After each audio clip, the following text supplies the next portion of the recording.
रोशनी की तरह क्या देख सकते हैं? अब सब कुछ बेचने वाले लोग, सब कुछ को खत्म किया जा रहा है, तो आपके पास बचाने के लिए क्या है? कोविड में जब सारे सरकारी अस्पताल जान बचा रहे थे, प्राइवेट अस्पताल बंद थे, फिर भी एक एक कर सरकारी अस्पतालों को बेच दिया, बीएसएनएल बेच दिया, रेलवे बेच दिया, स्टेशन बेच दिया, एक एक करके सारी चीजें बेच दी हैं। ये वी द पीपल के लोग एक सवाल पूछते हैं कि भाई ठेके में कोई रिजर्वेशन क्यों नहीं है?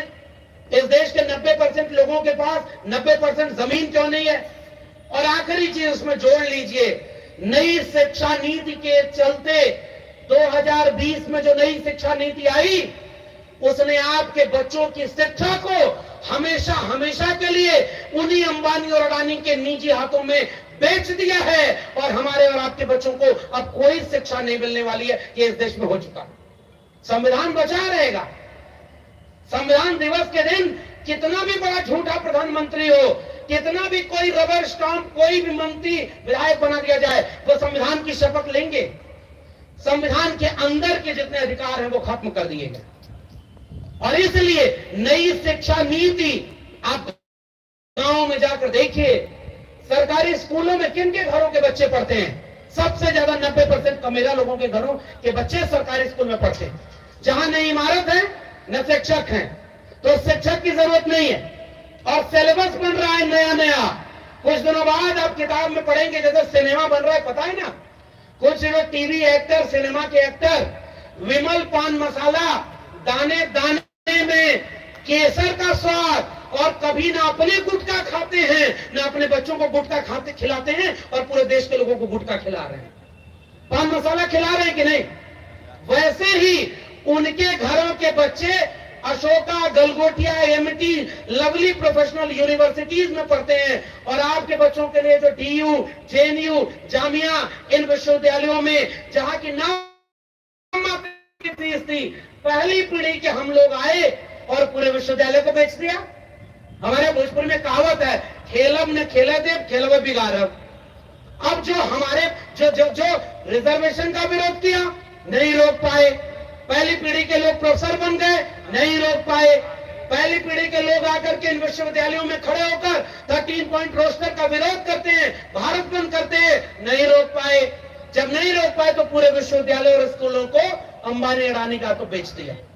इसलिए वंचित, शोषित, कमेरा लोगों, मुल्क के 90% आवाम, मैं आपसे केवल एक गुजारिश करने आया हूं, अधिकतम सहमति मत बनाइए। उनके लोग आपके बीच में आते हैं और कहते हैं ओबीसी का सारा हक इन 3 जातियों ने खा लिया, इसलिए तुम हमारे साथ आओ। शेड्यूल कास्ट में सारा हक इन जातियों ने खा लिया, तुम हमारे पास आओ। अरे भाई 8-10 साल हो गया उधर गए, एक बार देख लो, लाठी और जेल के अलावा कुछ मिला क्या? कुछ मिला क्या? अरे भाई 100 रुपया लीटर पेट्रोल बिकेगा तो केवल मुसलमान खरीदेगा कि उसमें SC ST OBC भी खरीद रहा है? अगर 200 रुपया लीटर पेट्रोल और सरसों का तेल, 1200 रुपए जो LPG गैस, महंगाई, बेरोजगारी, करोड़ों करोड़ लोगों के रोजगार चले गए, शिक्षा के तालीमी इदारे बर्बाद कर दिए गए, तो हमारे भी बच्चे मारे जाएंगे ना। तो ये जो दुश्मन हमारे बीच से हमारे सामने खड़ा किया जाता है और हमारे ही लोग हमारे दुश्मन बन जाते हैं। इन बारिशों से दोस्ती अच्छी नहीं फराज, कच्चा तेरा मकान है कुछ तो लिहाज कर।